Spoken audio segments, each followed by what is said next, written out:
candidates, one in Guelph, one in Toronto Centre.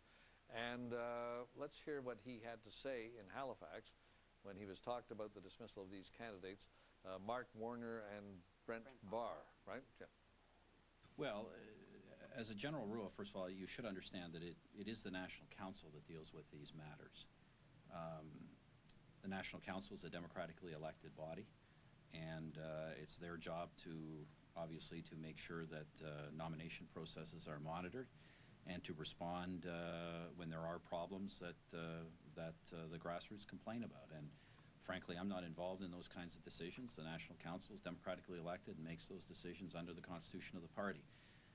Obviously, the situation with Mr. Casey is different because he was a member of the caucus and is no longer welcome in the caucus, and that's obviously a matter that takes precedence.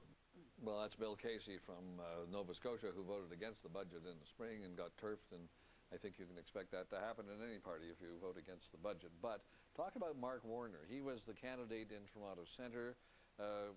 The people who did the firing, according to Mr. Harper, were all duly elected, but certainly Mr. Warner was duly elected by the people in the riding, in the nominating meeting, so actually I guess, yeah, so yeah, my democracy is better than your democracy. Yeah, Mr. Warner was, he's not your typical Tory candidate, and I think that's what landed him in trouble. And the problem with Mr. Harper saying today that he's, you know, he had nothing to do with this, well, this is very much like the way he controls cabinet ministers and people up here. He was explaining, I think, in that clip, here's why I talked about Bill Casey.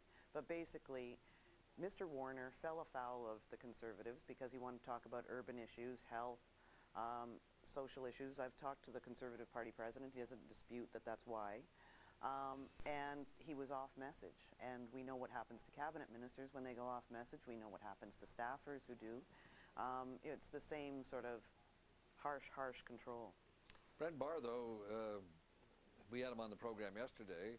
He seemed flummoxed as to why he, apparently the complaint was he wasn't campaigning hard enough, but he didn't seem to be off message or unusual in terms of a Tory candidate. No, what do they have, work monitoring police out there that decide if you haven't knocked on a certain quotient of doors per week, you're not worthy? I mean, I don't get either one of these decisions. I gather from talking to Conservatives that there's more to this than we see, but that's just maybe a convenient out for them to justify their decisions.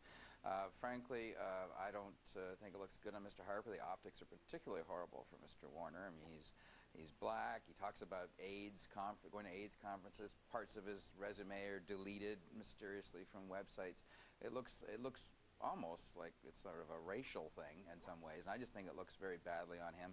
On the other hand, let's face it, Mr. Dionne's had his own problems with candidates too, with Mr. Wilson, so I'm not sure it was a good week for either one.